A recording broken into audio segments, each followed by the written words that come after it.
नमस्कार, कशात सगळ्याजणी. चला तर मग आज कुठली रेसिपी आहे ती बघूया. रेसिपीला सुरुवात करूया. तर आज इथं मी घोलाना बनवणार आहे. पाडव्या दिवशी खूप महत्त्व आहे ह्याला. तर चला, सगळ्यांनी खायचा असतो घोलाना बनवून, आणि देवाला पण ठेवायचा असतो, गुढीला पण ठेवायचा असतो. तर गुढीपाडव्याच्या सगळ्यांना खूप खूप शुभेच्छा. तर आता रेसिपीला सुरुवात करायची आहे. इथे 1 तासासाठी हे चिंच मी वाटीमध्ये भिजू घातलेली होती.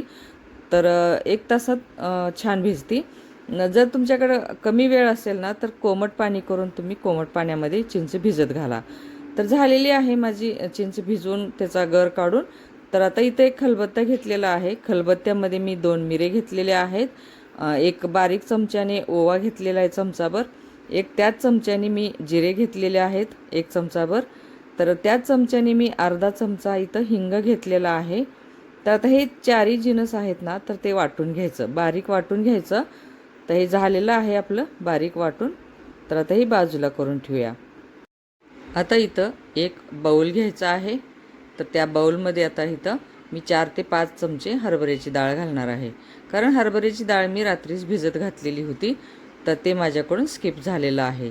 आता हे वाटून घेतलेलं जे आहे ना खडे मसाले, त्यामध्ये मिरे आहे, जिरे आहे, ओवा आहे आणि हिंग, तर ते मिक्स केलेलं आहे. आता हे इथं कडुलिंबाची पानं आहेत. कारण कवळी कवळी घेतलेली आहेत ना, ते सुकलेले आहेत जरा झाले तर चालते. तर ते फ्लोरा पण आहे लिंबाचा, कडुलिंबाचा फ्लोरा आणि कडुलिंबाची पानं. आता इथं 1 चमचाभर मीठ घातलेलं आहे बारीक चमच्याने, आणि हे पानं आणि फ्लोरा आता टाकायचं आहे त्या डाळीमध्ये, मिक्स करायचं आहे. तर हे बघा, हे अशा पद्धतीचा घोलाना बनवतो आम्ही. तुम्ही कशा पद्धतीचा घोलाना बनवता ते नक्की कमेंट करा. आता घालायचं आपल्याला इथं 2 चमचे गूळ, मोठ्या चमच्याने 2 चमचे गूळ घेतलेला आहे. आणि आता हे चिंचेचा गर. तर चला, आता हे 4 ते 5 चमचे चिंचेचा गर घालायचा आहे. आता ते मिक्स करून घ्यायचं आहे आपल्याला. तर हे अशा पद्धतीनं मिक्स करायचं आहे.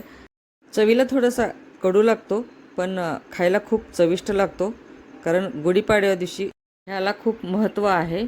तर आवडला असेल तर शेअर करा, सबस्क्राईब करा, नक्की कमेंट करा. कडुलिंबाला तर आयुर्वेदमध्ये खूप महत्त्व आहे.